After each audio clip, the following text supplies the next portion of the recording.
શું કહેશો, આજ રોજ આપણે વોર્ડ નંબર 18 લોક દરબારમાં આવ્યા છો, વિવિધ પ્રશ્નોને લઈને આપની માંગ સંતોષવામાં આવી?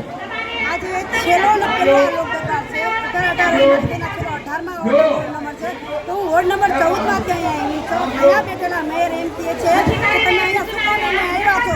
તો હું એક જનતા તરીકે આવ્યો છું કે બધા વોર્ડમાંથી તમે લેવાના છો, અહીંયા ભારતીબેનજી બેઠા છે, એમને પૂછવામાં આવ્યું કે ભારતીબેનનું કહેવાનું એમ થાય છે કે હું 3 વર્ષથી લીધો છે, 3 વર્ષથી ખબર નથી કે કામ કેવી રીતે થાય કે જવાબ દેવો પડે, જવાબ નથી દઈ શકતા.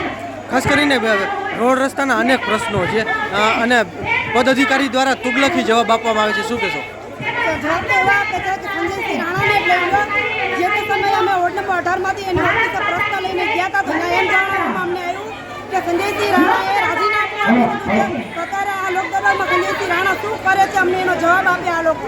ઓકે, આસોદરિયા મોનાલીબેન પંકજભાઈ. મોનાલીબેન, આપ લોક દરબારમાં આવ્યા છો, આપ વિવિધ પ્રશ્નોની માંગને લઈને પદ અધિકારીને શું જવાબ મળે છે? અમારે જો પેલા તો રોડ રસ્તા નથી અને અમે જે ફરિયાદ લઈને જાય છે કોર્પોરેટર પાસે, તો અમને એવું કહેવામાં આવે છે કે તમારા રોડ રસ્તા તો આજે નહીં થાય ને કાલે નહીં થાય. પ્લસ અમારી બાજુમાં સ્કૂલ ચલાય છે, તો એ અમને પ્રશ્નમાં જ છે, એનો કોઈ જવાબ નથી. અમારે કોઈ જાતની સુવિધા જ નથી અમારી શેરીમાં, અમારી શેરીમાં કોઈ જાતની સુવિધા નથી. અને અત્યારે રોડ રસ્તા અમારા બાળકો સાયકલ લઈને હલાવી નથી શકતા, સાયકલ લઈને ઘરની બહાર નથી નીકળી શકતા. અમે કચરાની ગાડી આવે તો કચરાની ગાડીમાં કચરો નાખીને જ જઈએ છીએ, કારણ કે અમારી શહેરમાં સ્કૂલ છે, વાહન વાળા આવે હેન જઈએ અમે, અમારા બાળકો નથી.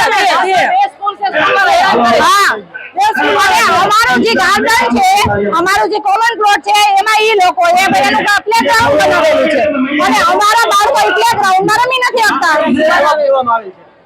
લોક દરબારમાં શું જવાબ દેવામાં આવે છે? કશું જવાબ મળ્યો નથી. થઈ જશે, નંબર દીધા, લખાવી દીધું, ખાલી એમ કીધું કે લખાવી દો કમ્પ્લેન્ટ, તમારો આન્સર મળી જશે. અમારી રજૂઆત